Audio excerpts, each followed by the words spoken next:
Welcome guys, and in this video I'm going to show you how you can connect your Logitech G305 wireless mouse to an iPad.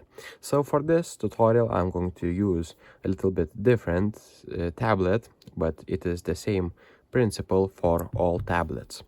So for the iPad, what you'll need to have is this adapter, which goes from USB to Lightning or USB to Type-C, because now new tablets use Type-C connection. And basically what you'll need to do is take the USB dongle from mouse, then put it together and just go and find charging port and basically connect. And now if you click on the mouse, you will see that I can use the mouse. So it is somewhere right now. As you can see, I'm moving everything by mouse. So basically that's how you connect it.